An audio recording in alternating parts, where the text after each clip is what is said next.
Keshod હરેરામ charitable trust અને મોરબીવાડા જમનાદાસ બાપાના આર્થિક સહયોગથી આર્થિક રીતે નબળા પરિવારને રાશન કીટ અને તેમના બાળકોને વિનામૂલ્યે ચોપડાનું વિતરણ કરવામાં આવ્યું હતું।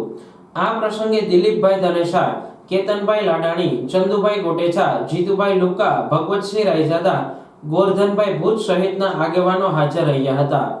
આ પ્રસંગે લોહાણા વિદ્યાર્થી ભવનમાં યોજાયેલા કાર્યક્રમમાં છેલ્લા 17 વર્ષથી કાર્યરત હરેરામ ચેરિટેબલ ટ્રસ્ટ દરરોજ ગાયોને લાડવા અને નિરણ, શ્વાનભોગ માટે દૂધ રોટલી, ખીચડી અને પક્ષીઓ માટે ચણના વિતરણ કરતું હોય છે।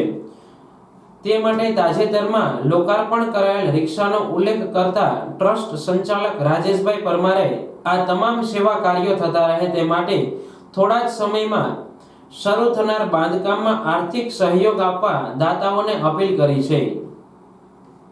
હું રાજેશ પરમાર આજ રોજ લોહાણા વિદ્યાર્થી ભવન ખાતે હરેરામ ચેરિટેબલ ટ્રસ્ટ દ્વારા જમનાદાસ બાપા મોરબીવાડા તથા હરેરામ ચેરિટેબલ ટ્રસ્ટ આ બંનેના સહયોગથી મધ્યમ વર્ગીય પરિવારોને રાશન કીટનું વિતરણ તથા બાળકોને ચોપડાનો વિતરણનું કાર્યક્રમ આજરોજ રાખવામાં આવેલ છે, જેમાં તમામ દાતાશ્રીઓ, તમામ ટ્રસ્ટીઓ એ ભાગ લીધેલો છે।